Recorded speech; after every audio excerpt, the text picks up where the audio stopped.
You know, in the entire history of rock and roll, there are very few bands with a story as completely split down the middle as Genesis.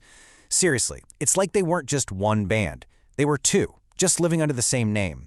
And today, we're going to unpack that fascinating split. So this is really the big question that hangs over their whole career, right? How on earth did this happen? How did one group of guys start out as these experimental, progressive rock gods and then morph into some of the biggest pop icons of the 80s? They were, for all intents and purposes, two totally different bands that just happened to have the same name.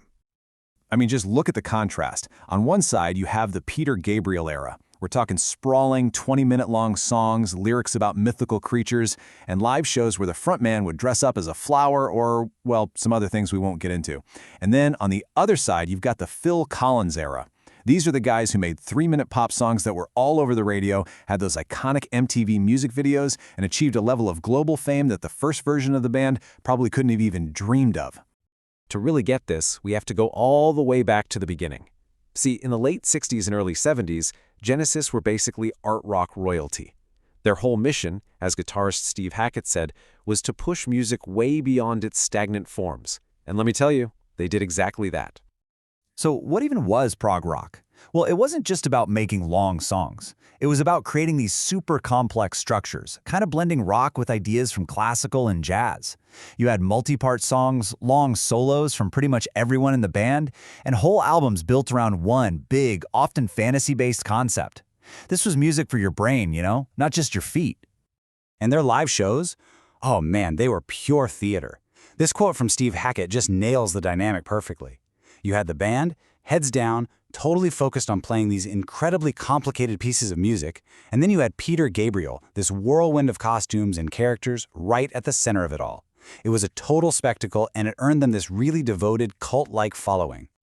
But then, right at the absolute peak of their prog rock powers, right after they released this hugely ambitious concept album called The Lamb Lies Down on Broadway, the unthinkable happened.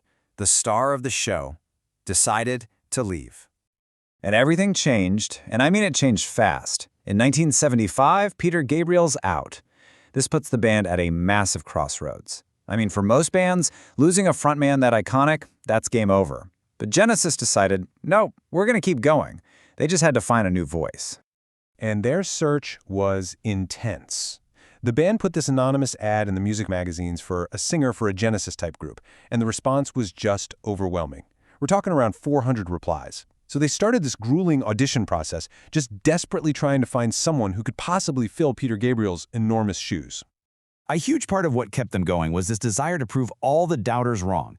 As their keyboardist Tony Banks said, they were just sick of everyone saying that Peter was the whole band. They were determined to show the world that Genesis was more than just its frontman.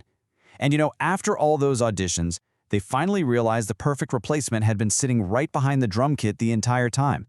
So with their drummer Phil Collins now on lead vocals, the band didn't just survive, they entered this completely new phase that would turn them into one of the biggest bands on the entire planet. This was their second life. The change didn't happen overnight, but it was profound. The fantasy epics about moonlit nights? Gone. They were replaced by songs about love, loss, everyday life. Phil Collins' natural pop instincts really started to come through. The songs got shorter, they got catchier, and then, with the rise of MTV, their super clever music videos brought them to a gigantic new audience. And the results? Well, they speak for themselves. You can just look at the charts. Back in the Gabriel era, an album like Foxtrot was a huge critical success, but it peaked at number 12 in the UK. Okay, fast forward to 1980. With Dupe, they get their first ever #1 album. And by 1986, their single Invisible Touch hits #1 in the United States. They had completely conquered the world. But the story doesn't even stop there, because the band's success wasn't just contained to the group itself. Genesis basically became a launch pad for an insane number of wildly successful solo careers. I mean, just look at this talent pool. It's unreal. Phil Collins became one of the biggest solo artists of the 80s, full stop. Peter Gabriel completely reinvented himself as a pioneer in world music and became a master of the music video. Mike Rutherford started his own band, Mike Plus the Mechanics, and had huge hits. And Steve Hackett? He's released over 30 solo albums exploring everything from rock to classical.